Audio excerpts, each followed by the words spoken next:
On termine cette série de vidéos sur les cartes avec les cartes d'aérodrome. Et à votre avis, sur une carte d'aérodrome, où peut-on trouver la longueur de piste disponible? Donc effectivement, c'est sur les cartes d'aérodrome. Et voyons voir où on va trouver ça. Donc les cartes d'aérodrome, on les appelle aussi les cartes VAC. Donc pour en anglais, Visual Approach Chart. Donc carte d'approche à vue. Et souvent, une carte VAC est composée d'une carte d'approche à vue, une carte du plan de l'aérodrome et ensuite des pages de texte qui expliquent quelles sont les fréquences à utiliser, les horaires du contrôle aérien ou des pompiers ou ce genre de choses. Voilà. Donc, ces cartes sont regroupées dans un atlas, l'Atlas VAC France, et elles sont téléchargeables sur le site du SIA. Donc, il faudra chercher Atlas VAC dans le site du SIA. Et donc, vous avez l'adresse ici, d'accord? Donc, www.sia.aviation-civile.gouv.fr. Alors, étudions un peu plus en détail ces cartes, un exemple de carte. Et là, je vais vous montrer la carte d'atterrissage à vue de Lens, donc dans le nord. Alors là, vous voyez donc la carte de Lens-Bénifontaine. Donc là, vous avez le recto. Sachez que sur le verso de cette carte, vous avez du texte qui donne, donc, comme je vous disais, les horaires, l'adresse, les numéros de téléphone des aéroclubs sur le terrain, ce genre de choses, et des consignes particulières d'utilisation de l'aérodrome. Les dangers qu'on peut trouver aussi. Voilà. Alors, donc, vous trouvez d'abord en haut à droite le nom de l'aérodrome. Vous voyez qu'en gras, il y a marqué Lens. Donc, à la radio, vous direz Lens du Fox Victor 2 fois, par exemple, bonjour, et pas Lens-Bénifontaine. S'il y avait eu Lens-Bénifontaine en gras, vous l'auriez mis, vous auriez appelé à chaque fois Lens-Bénifontaine. Et d'ailleurs, justement, vous voyez, enfin, on en reparlera après. Ensuite, on a la déclinaison magnétique, d'accord? Donc, la déclinaison magnétique sous le code de l'aérodrome qui est LFQL.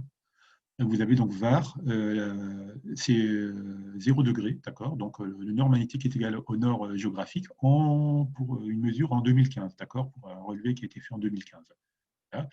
Et vous avez ensuite l'altitude de l'aérodrome. Donc vous voyez que l'altitude de l'aérodrome est à 170 pieds, et ce qui correspond à 7 hectopascales. Donc on a vu ou on verra en météo que dans les basses couches de l'atmosphère, quand on monte de 28 pieds, on perd 1 hectopascal. Vous avez ensuite la latitude et la longitude. Et vous avez ensuite sur la carte, par exemple, les numéros de piste, donc 0927, 0321, et leur orientation, 270 degrés, 090 degrés. On verra dans une vidéo ultérieure la relation entre ces deux nombres, le numéro de la piste et l'orientation de la piste. Ensuite, on a donc les fréquences de communication. Donc, vous voyez que la fréquence, c'est 123 décimales 350 MHz pour pour parler à Lens-Bénifontaine. Et vous voyez qu'elle est commune avec Laon, donc Laon qui est dans l'Aisne.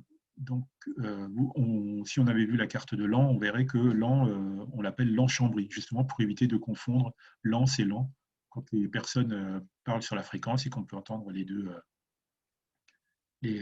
deux trafics, les trafics pour les deux aérodromes. Vous avez ensuite l'altitude et hauteur des circuits de piste. Donc la hauteur, c'est par rapport au sol, c'est entre parenthèses. Donc là, on voit que la hauteur du circuit de piste est de 1000 pieds.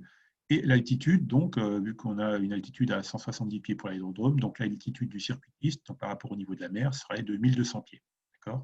Et enfin, en bas, vous avez les rectangles de longueur de piste disponible. Donc, vous voyez là, pour chacune des 4 pistes, la dimension de la piste. Vous avez ensuite on le verra plus tard dans d'autres vidéos, la take-off distance available, donc la distance de décollage disponible, l'acceleration stop distance available, donc la distance d'accélération arrêt disponible, et la distance d'atterrissage disponible, landing distance available. Alors, qu'est-ce qu'on peut avoir comme question à l'examen? Alors, en 2018, ils vous ont montré un document. Donc là, vous voyez, c'était la carte d'atterrissage à vue de Amiens-Glizy, donc d'Amiens. Et on vous demandait, la carte VAC indique 2 valeurs pour le tour de piste situé au nord de l'aérodrome, 1200 pieds et entre parenthèses 1000 pieds. Alors qu'est-ce que ça veut dire? Donc comme je vous disais, 1200 pieds c'était l'altitude et 1000 pieds c'est la hauteur. Donc on verra plus tard que les calages sont donc pour l'altitude QNH et pour la hauteur QFE.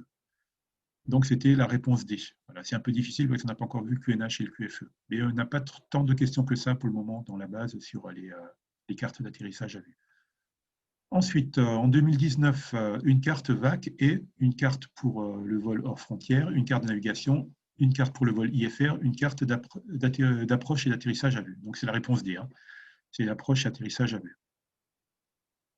Enfin, question qui est tombée cette année, en 2020 donc, souhaitant vous questionner sur vos connaissances, le contrôleur aérien vous demande à quoi correspond l'indication VAR 2 degrés écho figurant dans le coin en haut à droite de la carte VAC. Donc numéro 1, vous répondez.